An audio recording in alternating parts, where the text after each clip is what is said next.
Unlimited fun at SportsZeno.com, a one-of-a-kind social casino and sportsbook where no deposits are needed to play. Experience the thrill of winning with real prizes that can be deposited directly into your bank account. Hundreds of Vegas-style casino games, dozens of sports with in-play predictions, player props, and same-game parlays. Register for free today at SportsZeno.com for a generous welcome offer. Visit SportsZeno.com. SportsZeno is a social casino. No purchase necessary. Void where prohibited. Play responsibly. Conditions apply. See website for details. SportsZeno, everything worth the prediction.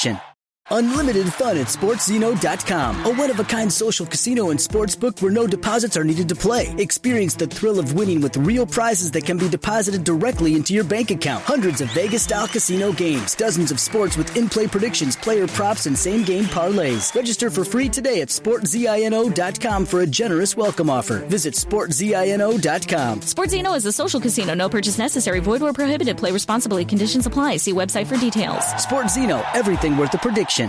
Unlimited fun at SportsZeno.com, a one-of-a-kind social casino and sportsbook where no deposits are needed to play. Experience the thrill of winning with real prizes that can be deposited directly into your bank account. Hundreds of Vegas-style casino games, dozens of sports with in-play predictions, player props, and same-game parlays. Register for free today at SportsZeno.com for a generous welcome offer. Visit SportsZeno.com. SportsZeno is a social casino. No purchase necessary. Void where prohibited. Play responsibly. Conditions apply. See website for details. SportsZeno, everything worth the prediction.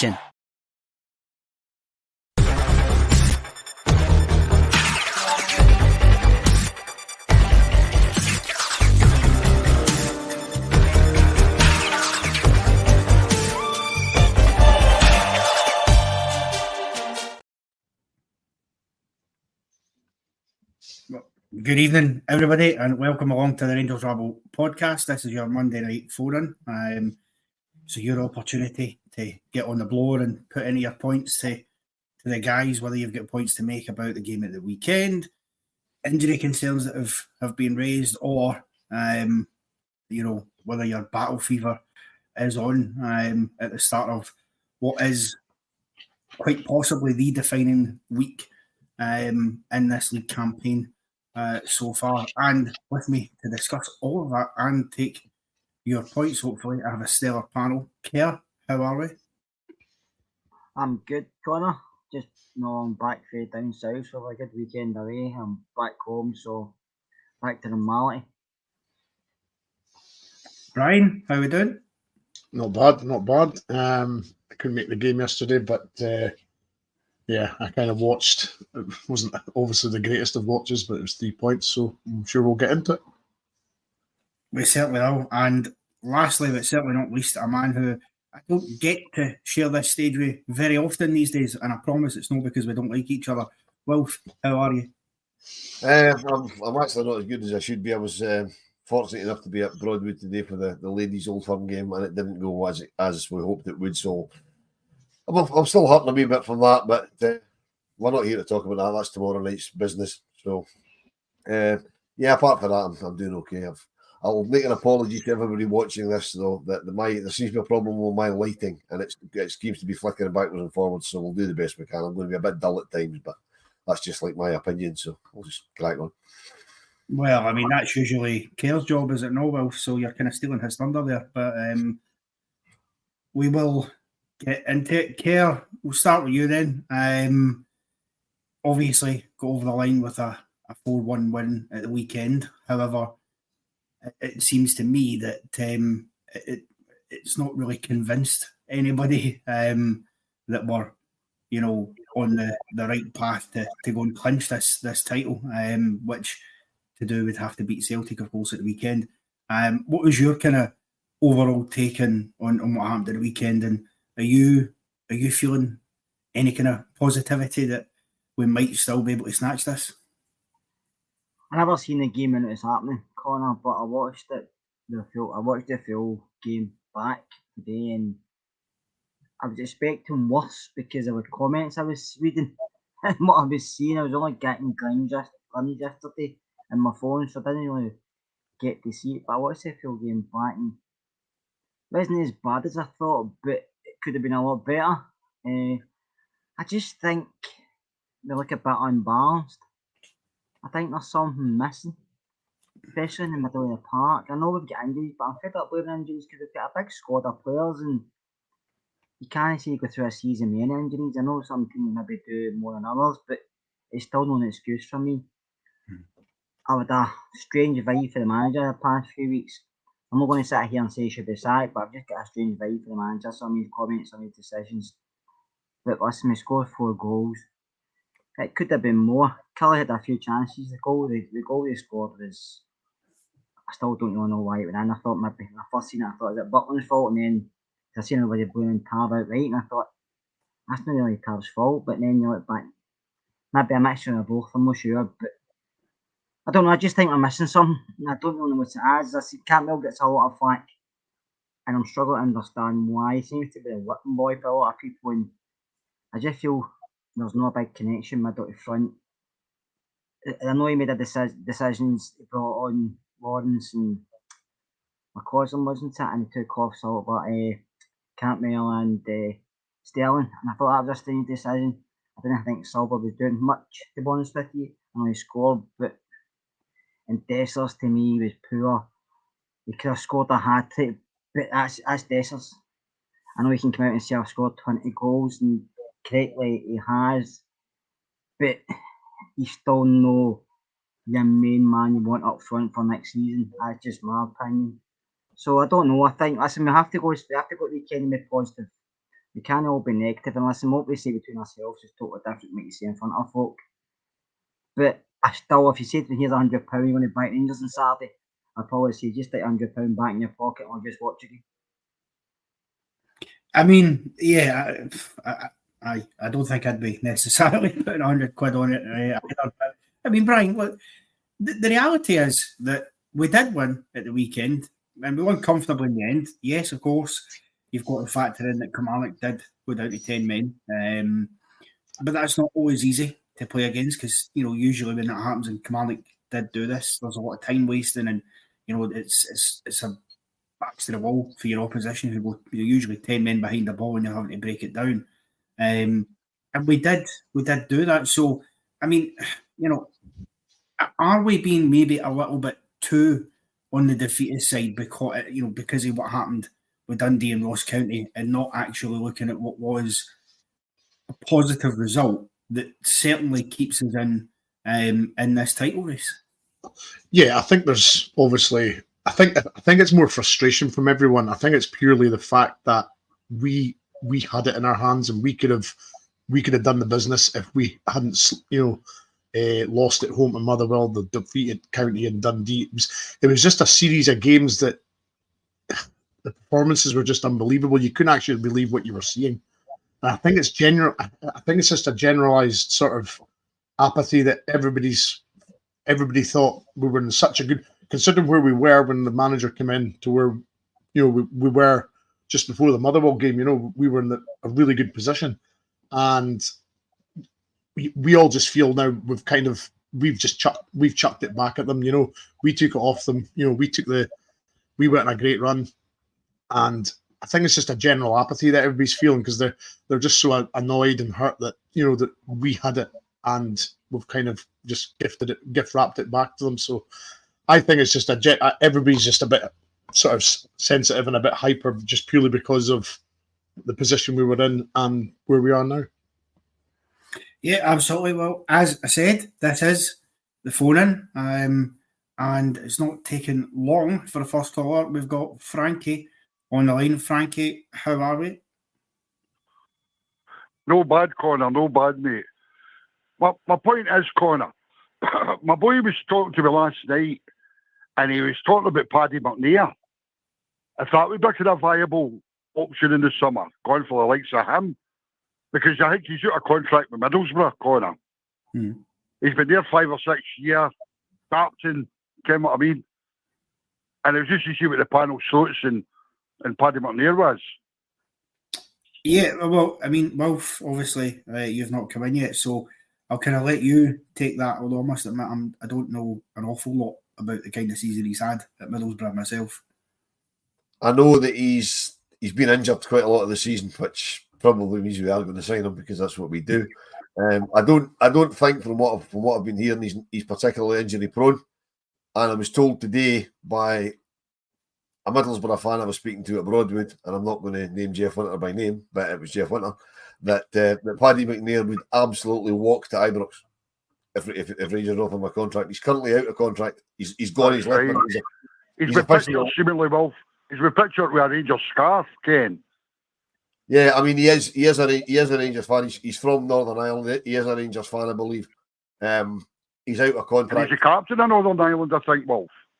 Yeah, I think you're right, Frankie. I think he probably is.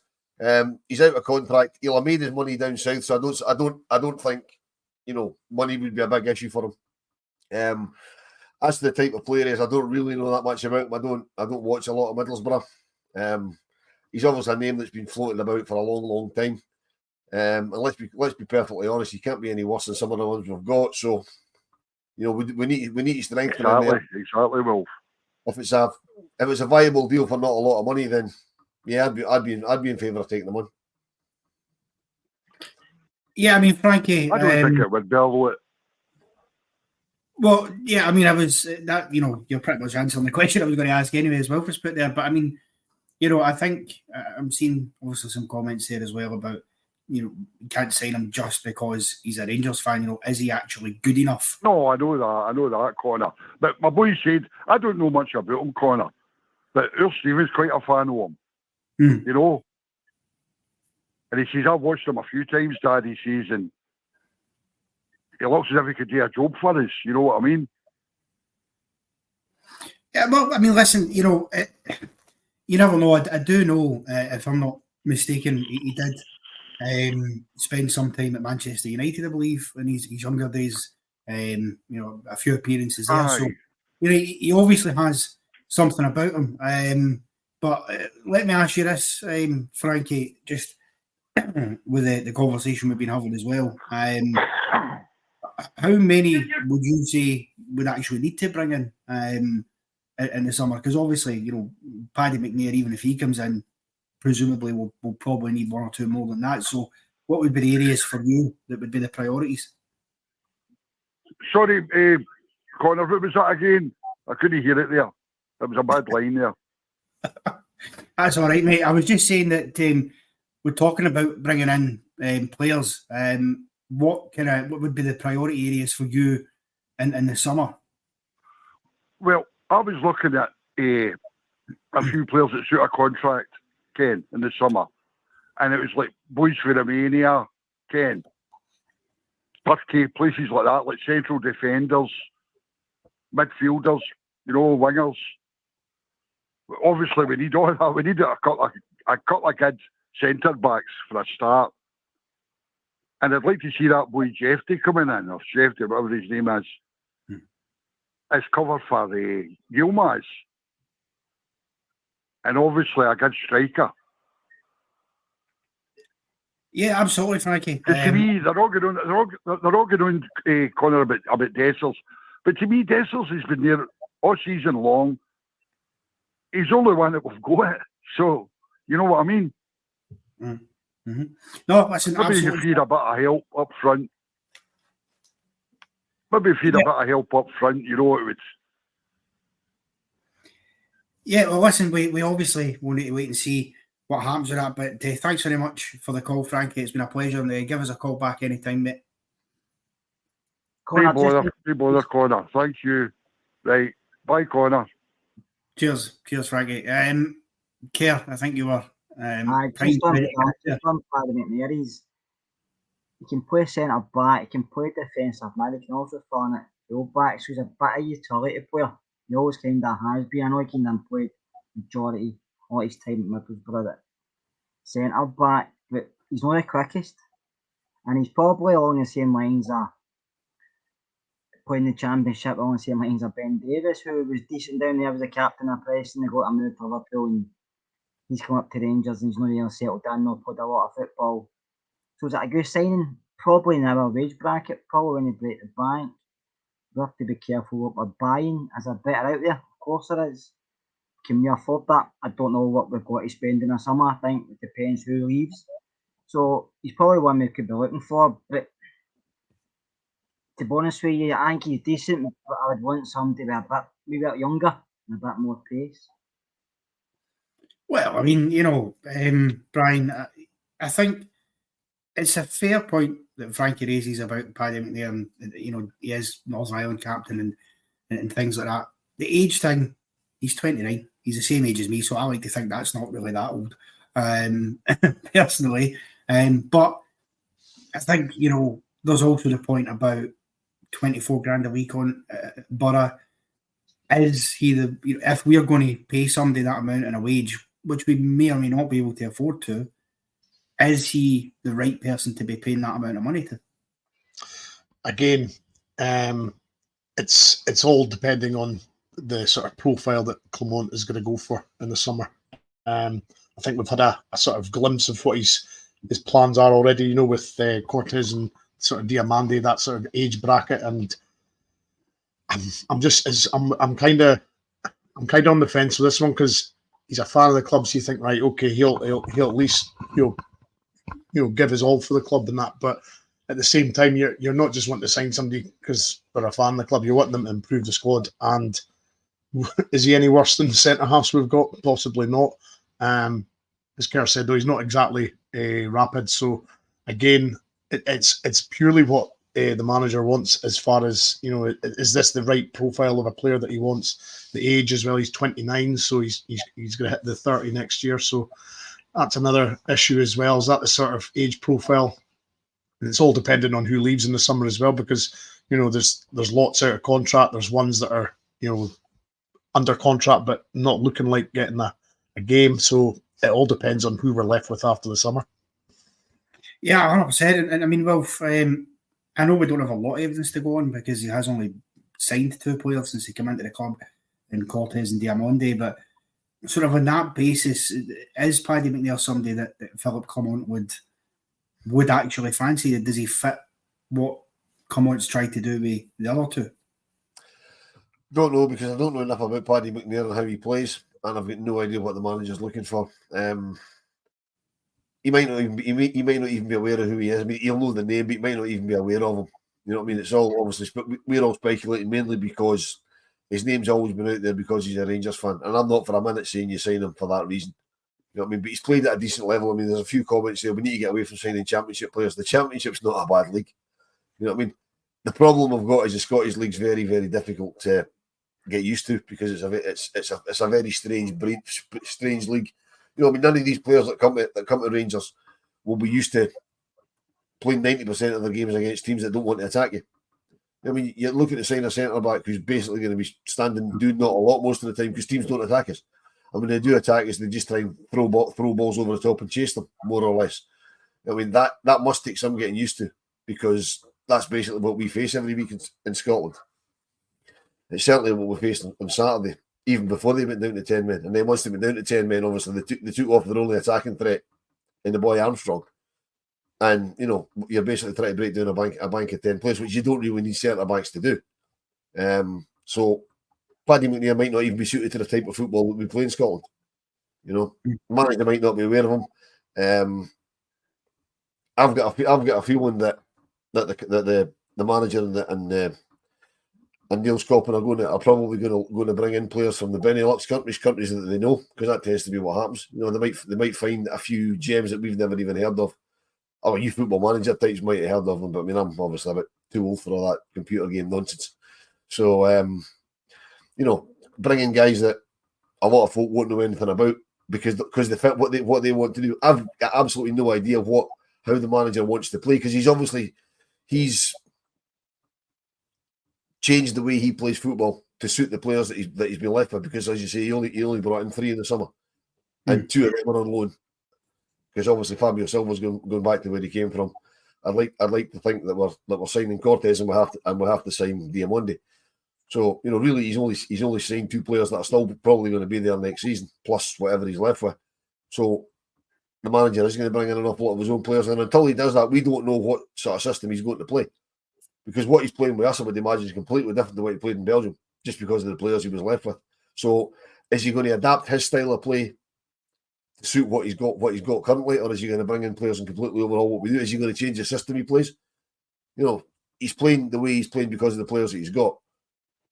And I mean, and going back to what we were talking about earlier, that when Brian was saying it all started falling apart when we got beaten Motherwell. It did.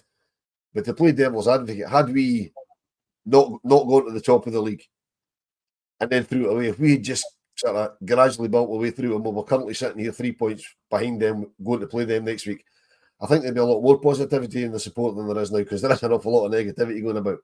You know what I mean? Had we not been at the top and basically thrown away 8 points, I think a lot of people would be a lot more positive about the situation that we're in. It's going to be difficult, but it's still there. And I know I'm going off on a complete tangent. Desperately waiting for somebody else to phone. So, guys, get the calls in 7237. Martin's looking a bit bored. He's finished his dinner, so he can have a wee phone chat to him.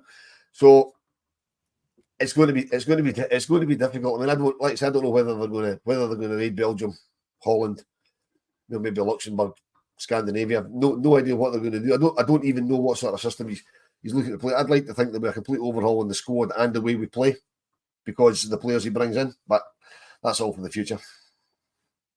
I mean, I'd have to agree with that. I mean, Keir, the thing is, they touch on a point there that Wilf was making about the situation of points. Obviously, if we had gradually built and got to this point, you'd be happier than where it is. But, I mean, to cut Big Phil some slack here, you do have to look at, and I didn't like him saying it himself, that he's picked up more points than Celtic since he came in, because that's the kind of stuff that Mick Beale said when he came in, and that fell apart. I don't think it's the same thing, but as much as I don't like him saying it, it is a valid point. You can't just, and I think people need to remember that there are other factors that Phil's had to deal with, because he's come in and took over a team who were a shambles, who had just come off the back of one of the worst performances you've ever seen at Ibrox against Aberdeen, under a manager who had no clue. And Big Phil has built that back up again. He's got out these players things he didn't have before. So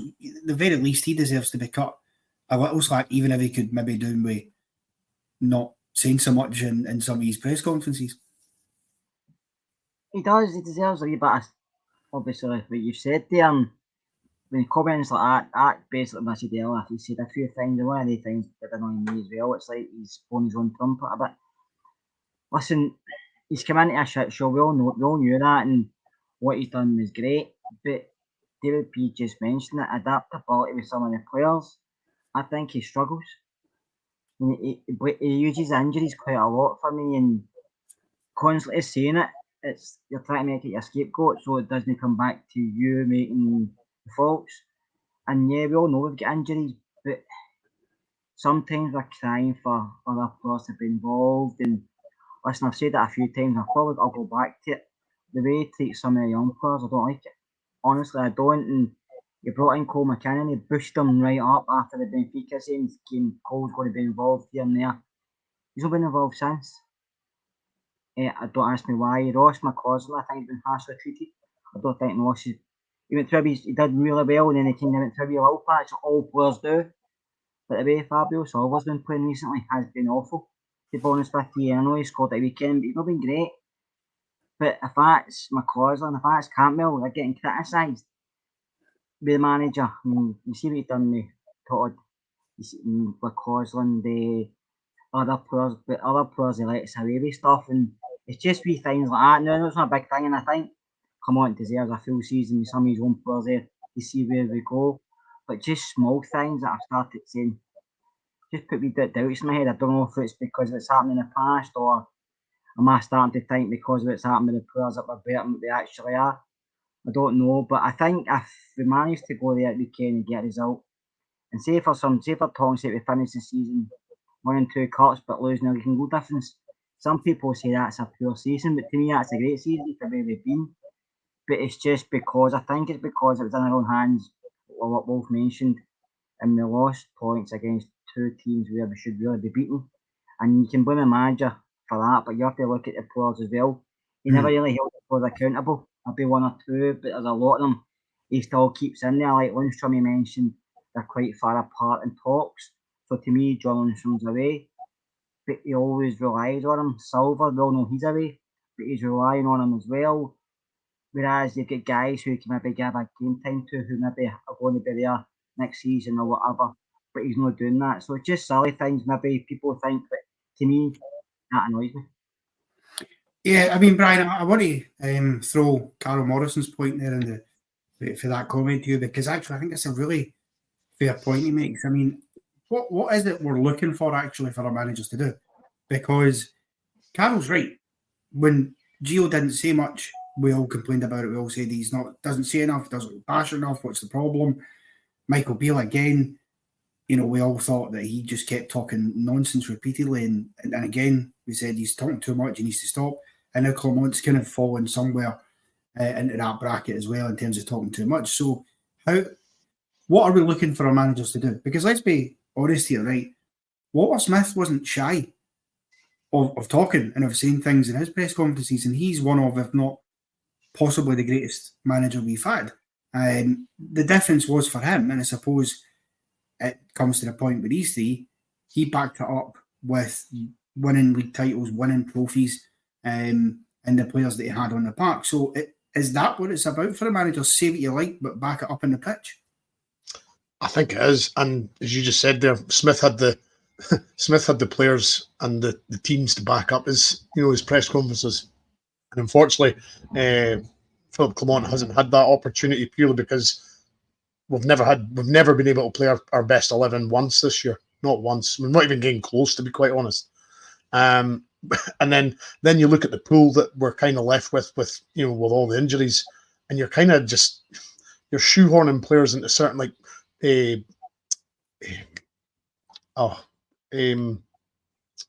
Sterling, for example. We're shoehorning him in the right wing because we're lacking our injuries there. Then we're shoehorning him in the left back because of injuries there. We can't get players settled into their preferred positions purely because of the injury situation, and we're having to sort of play players here and there. They're only coming in for a couple of games, then they're out, and then there's no sort of continuity at all. And I think it's very. I mean, I quite like Philip Clement's press conferences because he kind of just says what he's quite media savvy. I think he's quite good. He doesn't like if he doesn't like a question, he'll pretty much you can see his contempt when the boy asks the question. I quite like that. So for me, out of the three of them, Clement is by far and away the best one at press conferences. Well, I mean, I personally would agree. Yeah. And the thing is, well, sometimes you do need a bit of bite back, because I feel like, we're going into this game this weekend, right? And that's where everybody's attention is. There's no mistake that it's only Monday, but everybody's thinking squarely on Saturday afternoon. And absolutely, if we can go and win that game, that backs up everything the manager's saying, and that's the best way to do it. But at the same time, you need some bite back, because we've spent years listening to the other side of the city ridiculing us at times. Their managers coming in talking nonsense. Even this season, Brendan Rodgers, coming out and rehashing the old Rangers are coming tropes, because he said in his conference, I've been told for 8 years Rangers are coming and it's not happened yet. So we have to also have the character and the backbone to bite back at that too, surely, albeit the best way you do that is win games of football in the park. Well, the only way to do it is to win games of football in the park. I mean, Brendan Rodgers, much as I despise the man and everything about him, is 100% right. He's been told we're coming, and we haven't been. I mean, okay, we've won one league in the last 12. That's not good. That's not Rangers. That's not good enough. We're near good enough. The press conference thing, for me, I agree with yourself and Brian that Philippe Clement is good in press conferences. The problem with press conferences nowadays is that they're all the whole press conference is now shown out in social media, and that never used to happen.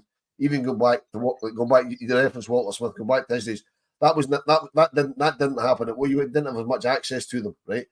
So because they're shown everywhere, all the journalists and all they're trying to do is get a bite. They're trying to get a headline. They're trying to get a soundbite out of it. And say, look at me, look what I got, right? But managers, Clement, Rodgers, they're all so well media trained. They're not going to give anything away. They're not going to lose the plot. I mean, you see, some of the old school managers who's losing the plot walking out of press conferences. You're not going to get that because they're all media trained. Somebody made a comment, I didn't see who it was when it went through, that really press conferences are all the nonsense these days, because for a start, there's far too many of them. I mean, when we were in Europe, he was doing, the manager was doing the weekend press conference at the end of the European one on a Thursday night, because if not, he's doing a Thursday before the game, Thursday after the game, Friday before the game on the Sunday, then Sunday before the game. They're doing more press conferences than they're taking training sessions. It's a piece of nonsense. Press conferences these days really are an absolute piece of nonsense. And the managers, not just Philippe Clement, but all managers in general, they must get fed up getting asked the same questions by the same idiots all the time, but they're only going to give the same answer. You know what I mean? Because if you're asked a question on a Thursday night and then you're asked it again on a Friday lunchtime, you're going to give them the same answer if it's the same question. And it's always the same, because there's only so many questions you can ask, you know? So it's no wonder that the press conferences can be a bit bland, and, you know, people say, well, he either says too much, doesn't say enough, and yes, as you said, there's got to be bite back. I thought he bit back really well when he was asked about Brendan Rodgers' conference about them having a bit of fun. He said it was disrespectful. That's the manager's opinion. I think it is disrespectful to any club to say things like that. There's only one way to make Brendan Rodgers regret it. That's to go out there on Sunday and absolutely smash them. Now, I don't think we're capable of doing that. I think we're capable of beating them. I don't think we're capable of smashing them. But let's go out and give it a go.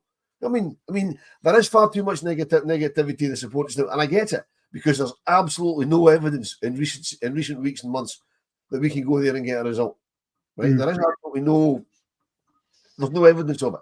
We got to the top of the three and we shit the bed. We lost to Motherwell. We inexplicably lost to Ross County. We drew with Dundee, games that we should have been winning very, very handily, right? Without question. And that's mentality. I think that's down to the mentality issue of the players. There's very little the manager can do about that, because he's putting the best team in the park that he's got. I think he's too cautious when it comes to injuries, because, you know, many times does he come out and say, look, whatever returning player hasn't got 90 minutes in him. Well, if he's only got an hour, give him an hour. Start him, put the game to bed, then take him off. You know what I mean? Instead of saying, well, he's coming back for injury, we'll leave him on the bench and we'll possibly give him half an hour. If they've got half an hour, give them half an hour to start the game. They might give you 45 minutes. You just don't know that. So I think from that point of view, he's a wee bit too cautious. But he's also very aware that the pre-season wasn't great, because so many players are breaking down. He's been on record of saying that countless times. So the proof of the pudding will be next season, when he's had them for the pre-season. You know, see what he can do with them, see how much fitter they are next season. But that doesn't help us in the here and now. And the here and now is we need to go next on Saturday coming, give it our best shot. If our best shot's not good enough, then okay, we've blown it, and that's just the way it is. And it's not nice, not a nice feeling at all. But basically, he's got from now till Saturday to sort their heads out, because it's in the way. If we start the game the way we've started the last 3 or 4 games, we'll be beating the tunnel on Saturday, and we can't have that. We need to go out, and if we're going to die with our boots on. Yeah, absolutely. And just a reminder, this is a phone in. I can see plenty of comments rolling in, but, you know, get that phone picked up. I cannot believe that in this week of all weeks, there's not somebody sitting there with battle fever on and wanting to give us a phone.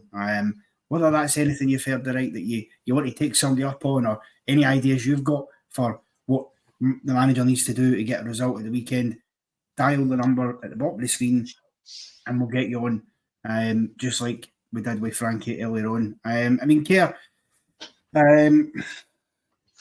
Rangers on tour makes a point about if we want to beat Celtic, we need to vote Lundstrom.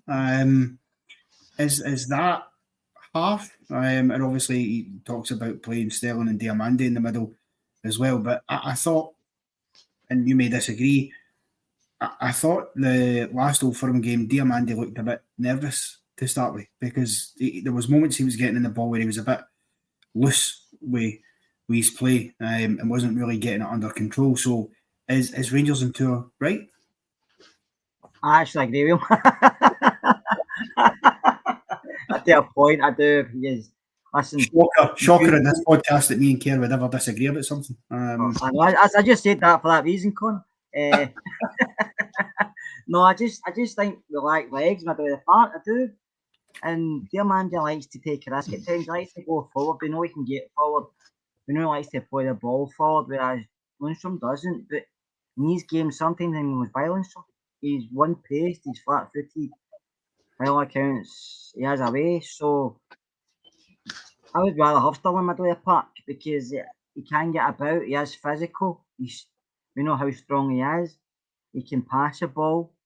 He can challenge, and it'll take somebody. It'll take somebody doing well to get by him, especially running 1-to-1 because he is quick as well.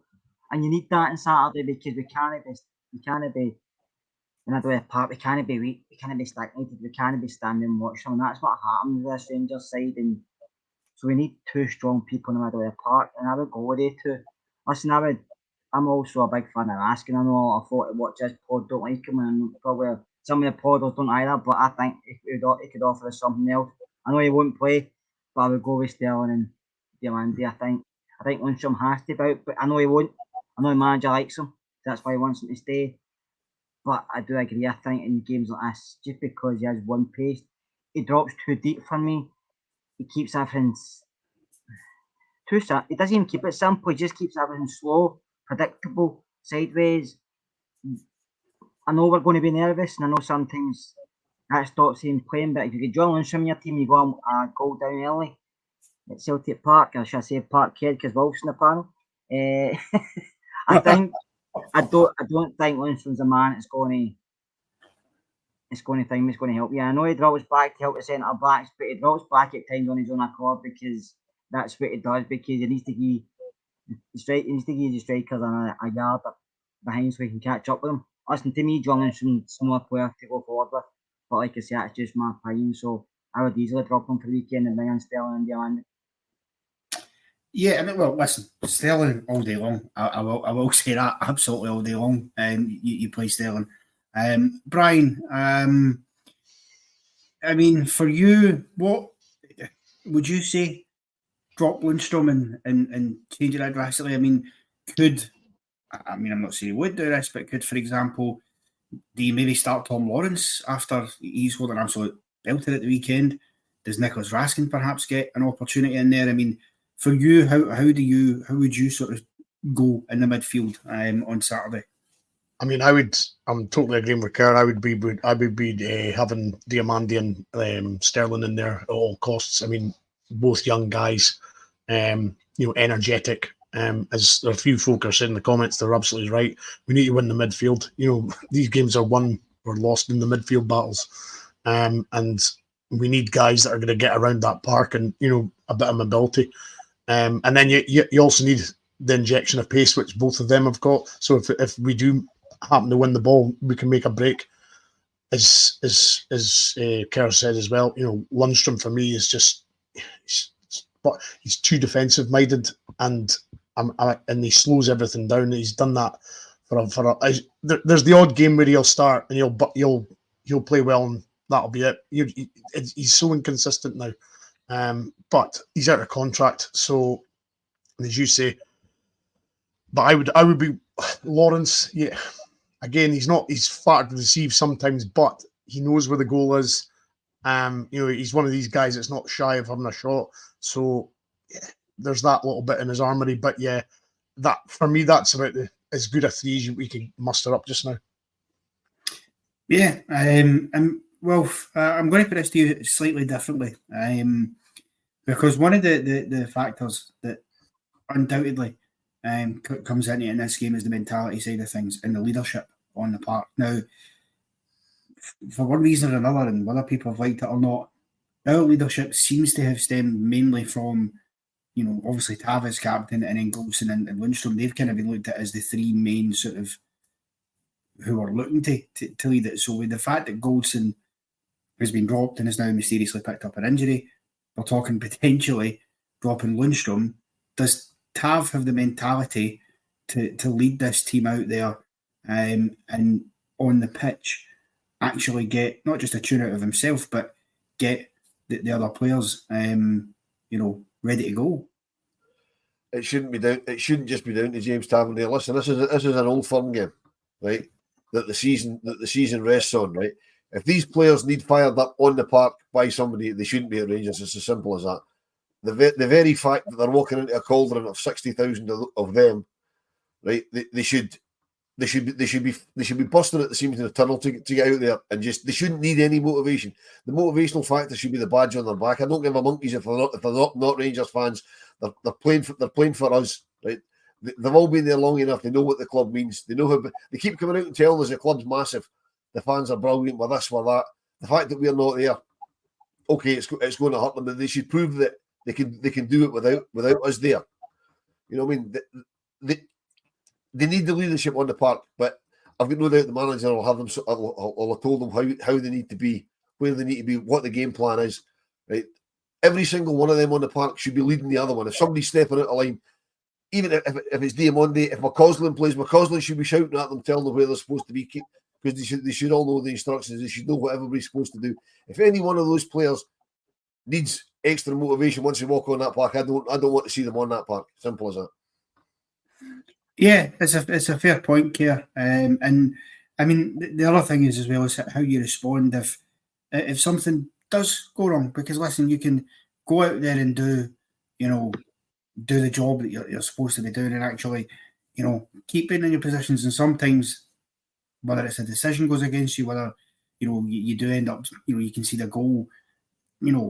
Would you have the belief that if we do as we have done in the previous derbies this season, if we go behind, do you think we've got the character away from home to come back for that and to dust ourselves off? Short answer, Connor, no. I don't think the mindset's here with some of these players. I think when the going gets tough, some of them hide. Some of them don't, to be fair to them. But some of them hide, some of them pass the buck, some of them don't want the ball, some of them don't want criticised. And I think that's just the way some players are. And it's not to do with the shut your way. I just think that's their own mentality. They maybe go away and play somewhere else and they're great. But when it comes to big games, if you're making mistakes, if you're getting criticised, whatever else you want to call it, I think some of them do hide for that reason. And I think the mindset is with some of them, they've been there a few times and not won. And some of them go there feeding another doing, basically. And it's one of these things. If something happens to you often enough, you expect it to happen again, don't you?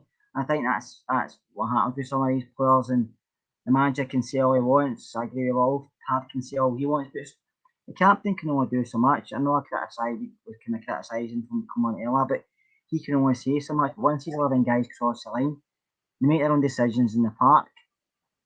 So they do. So it's up to them. But as a team, I know we come back at Ibrox and we would go, that was great, but I don't see it happening over there. I just don't see that happening. I don't think with 60,000 in screaming and shouting, celebrating, I think some of these players will want to get a spade and dig a hole and hide. I do, honestly. Well, I mean, yeah, every chance. And Brian, we've obviously spoke about the midfield there and things like that, but an area of concern potentially for Saturday at the back is Leon Balogun.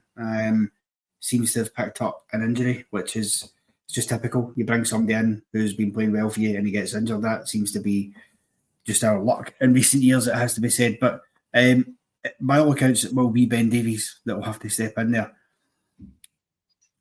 What's your kind of immediate thoughts on that? Because he came in sort of out of the blue at the weekend and he did score and he looked okay. But that partnership of Souttar and Davies, we've seen it before and it had mixed results. Yeah, and obviously with Davies, I can't even remember the time before he played yesterday. It's been such a long time since we've seen him. So, I mean, match fitness wise, he's a centre half, so he probably, he's not like a midfield a centre midfielder or a winger where he's running an awful lot. He's so he might be able to skate by the game, but as you say, it's had mixed results with that partnership with Souttar as well. So, I mean, the only positive that there is in that is that Souttar will be able to play in his preferred right centre half position. So we might get to see hopefully a bit more of that. Because even when Balogun came in, Balogun was still playing right centre half, which I was always a bit surprised about. But it's just a lack of game time. It's worrying me with Davies. And as you say, it's been mixed results with the two of them. So it'll be, again, it's another one of those situations where there's not much else or much options apart from that. So it's it's going to be apologies to cut you off there, Brian, but That's right.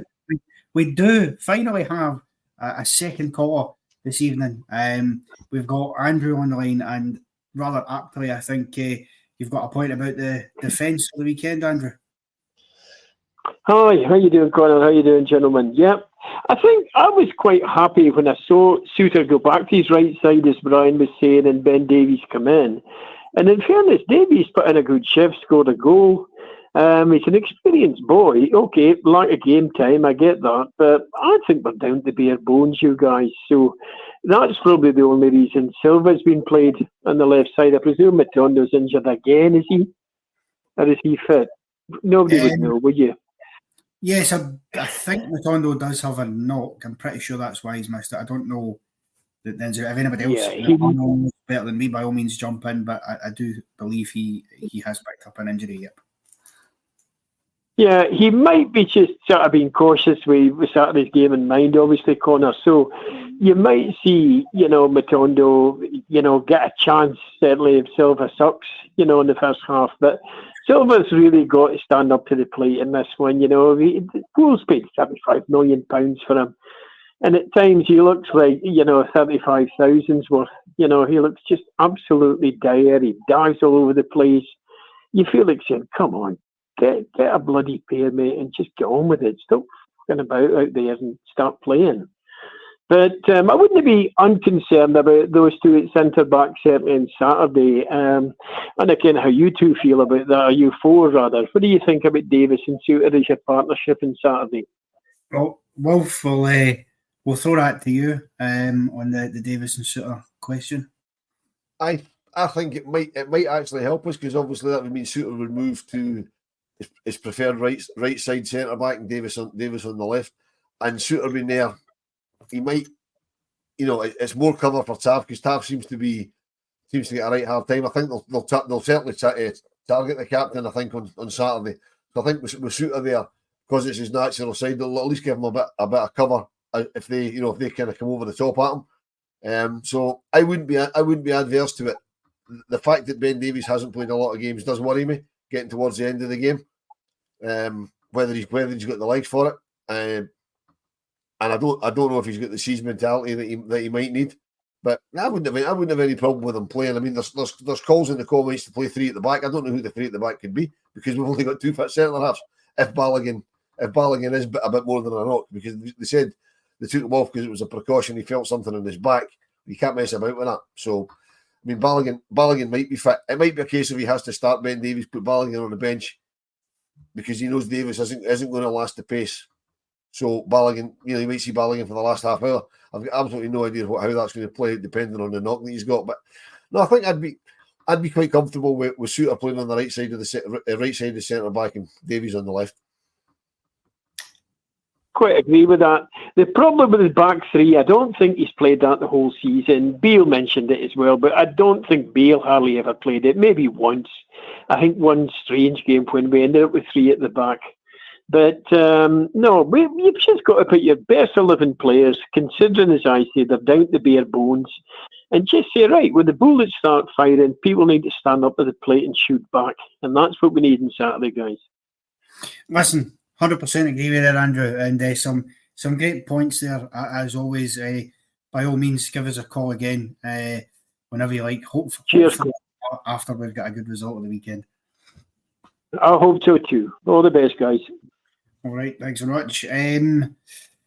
Wilf, I'm going to stick with you for a second, because Andrew touched on another point, another player rather, that I wanted to bring up as well, and Fabio Silva. In terms of the antics, I think not many people were impressed by his celebration at the weekend.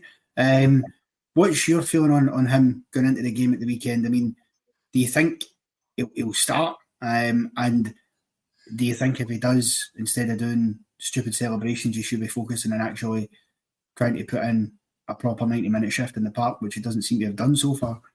I think he probably will start, because, as we keep saying, we're down to the bare bones. We don't really have a lot else, because we've got all our wide players appear to be injured. So I think he'll maybe play on one of the sides, whether it's left or right. I don't know, because he's been played on both. I've got no idea what the celebration meant. I don't really care what the celebration meant. I mean, it might. The way I would see it is possibly he knows he's been getting stick and he's saying that was me. You don't need to talk about me. I don't know. If he does, fine. He shouldn't be doing stuff like that. Rangers players should be bigger than that. But you can understand it because if you're giving out stick, you've got to take it back off the players, I suppose. But I've got no idea what it was about. He seems to have stopped the falling about antics that he had a few weeks ago. I mean, some of the diving he had was just ridiculous. He seems to have stopped that. He's supposed to be a big game player. He's now playing to impress his parent club because it's been, it's now public knowledge he's going back there. So I would imagine he's going back there with a view to. I think they're trying to sell him. So he's obviously going to try and, he'll need to impress prospective suitors for next season because from what I've heard, they're not looking to put him out on loan again. They're looking to actually get money for him. So for that to happen, he's going to have to impress, and he'll want to do that. The eyes of the world's going to be on this game because it's Rangers Celtic. It's the biggest game in the world, in my opinion. So everybody's eyes are going to be on it. So if you can't get up and perform properly for this, then he shouldn't be playing football in the first place. I mean, I think you'd have to agree, and I would hope it has stopped some of the antics, and who knows, maybe there's a silver lining yet to come. Well, just like that, like a bus, you wait long enough for one and two come at the same time. We've got another caller on the line. Chris is on the line from Rangers on Tour, I believe. Chris, how are we? How's it going, guys? Aye, not too bad, mate. What's in your mind tonight? No, it's just the usual. I enjoy watching the show and I like getting involved in the comments, and I just felt I might as well just join in the chat. Listen, absolutely. That's what it's all about. I've said that before. Get yourself out of the comments and on the phone. You only get the chance once a week. So what's your thinking then going into Saturday? We've obviously picked the bones of who might start and systems and things like that. Where do you see it? What would you think we need to do to get a result? Well, I think Wolf said it was kind of earlier on that, for myself, I've been watching Rangers games for long enough and Old Firm games long enough. Old Firm games are one in the midfield, taking your chances and no doing anything stupid in defence. Now, recently in Old Firm games, we seem to no take our chances, no dominate in the midfield, and we make loads of mistakes at the back. So I think the big thing, and that's why I put in the comment about Lundstrom, because as much as he's another one of these ones who's he's always ever present, but we just need legs in the middle of that midfield. I feel at times, especially when we're under the cosh, he just plays deeper and deeper and deeper in the team. Grant, he did start the game well against Kelly, but when Kelly scored, I felt that the only sort of three players that were really trying to make an impact in the game were Sterling, Diamandi, and Cantwell. So I don't know if I think the fact is, but the way the season's poised, you really can't stick with the tried and tested. We might have to just do something really radical. And if Goldson's no getting a game, and like you said, he's picked up this mysterious injury that no one's ever heard of, but now, I don't know if Lundstrom's done enough to say that, does he deserve to be in the team for an Old Firm game? Kerr, I will come to yourself on what Chris is saying there. I think he's made some fair points, I must admit.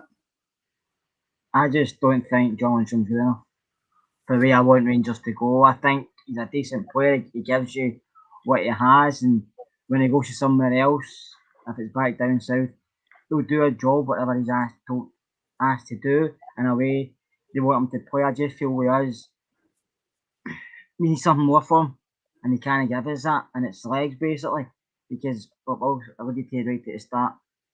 The Scottish League kind of different from English League. Yeah, English League more technically better, get better players, blah blah blah. But up here it's a bit more fast paced, isn't it, compared to maybe when he's playing down south. And I don't know if he's got that in his locker. He's one pace for me, 2-1 pace. I remember a game against Celtic before, wasn't it the last game, but I think it was the last season at Parkhead or the season before, but he was jumping into tackles, but he was missing everybody. He tried to be the cardboard gangster, which it was never going to be. And John Lundstrom, he's been here for like 4 seasons, and he's had maybe altogether just over a good season. In general, he's been in and out of the team. He's played okay since come in. Some games you've said he's been really good today. I've said it myself. But in other games, he's back to John Lundstrom. I just feel going to Parkhead weekend, we need legs. We need something different, and I don't feel he offers us that. I think he's very predictable the way he plays. He's very slow, and if you slowly play down and pick the balls he does, we'll get picked off, and then we get picked off. He's not fast enough to recover, whereas Balogun can get picked off at times. He's got a wee bit of recovery pace, whereas Lundstrom hasn't. I'm going to just jump quickly back to Ben Davies. I think Ben Davies was out injured, Connor, with a concussion. That's why he wasn't back sooner. He said that today he get kicked in the head in training. So I think he missed 4 to 6 weeks with concussion protocol, and he was having headaches for a while. So I think that's why he was out longer than he should have been. But by all accounts, he's ready to play if he's needed. So, no, but I agree with Chris. Did Dessler try and hit a shot, aye? Dessler went for the ball. Dessler went for the ball, and that Ben Davies and that. Oh, dear. Well, Chris, seeing as how you... No, I was about to say, in terms of that, I kind of feel this whole kind of drop-off of the whole team has kind of coincided when Ridvan went out. I think in terms of Clement when he came in was talking about balance, and if you look at how we played, even if you go back to the game at Parkhead, Ridvan we lost, but Ridvan was one of our best players on the pitch that day, and I think ever since he's been at the side, we have really kind of lost a balance within the team. Even his cameo that he played when he came on, you could see that what we've missed, like he's made those runs into the middle of the pitch, he was creating chances.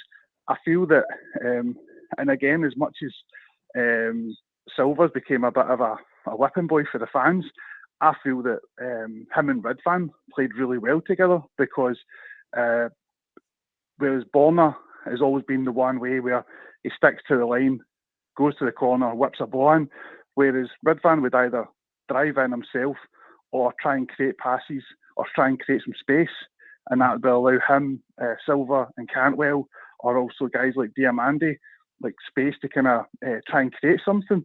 And I feel that, again, he's definitely a player that we've really missed him. And I think he's the one that I would really want in the team against Celtic, because then it would allow Sterling to be able to play in the midfield, because I just think how much of a huge impact he has and he's had in the side. Wolf, looked like you wanted to jump in there with something. No, I was just I was just going to make the point that Fred Van Persie put Sterling in midfield, but obviously that got covered at the end of the call there. So that's what I was going to say.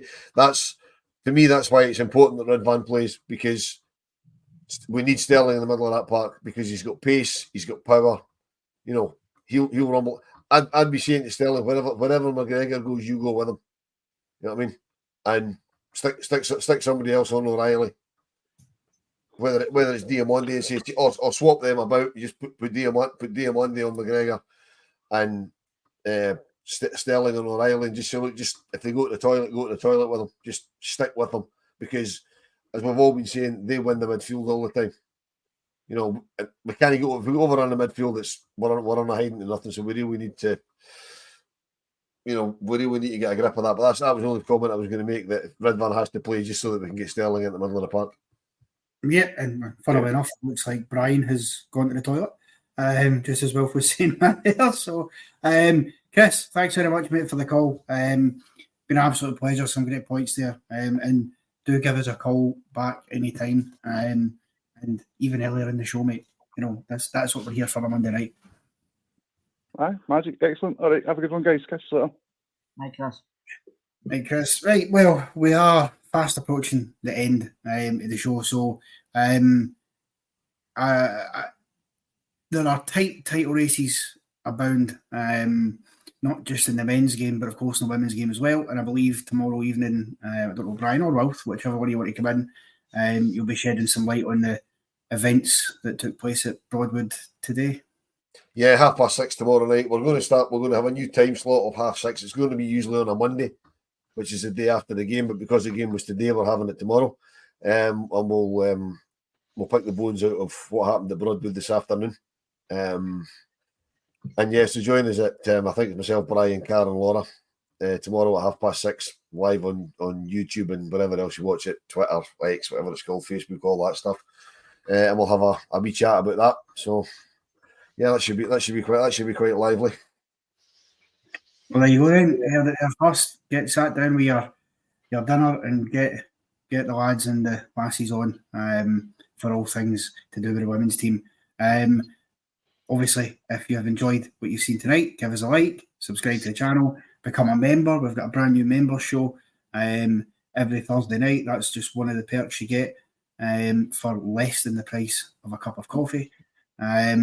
And all that remains for me to do is to thank my panel, Kerr, Brian and Ralph. It's been a pleasure. Thanks very much. And we will see you, tomorrow night for the women's show and then Thursday for the members show.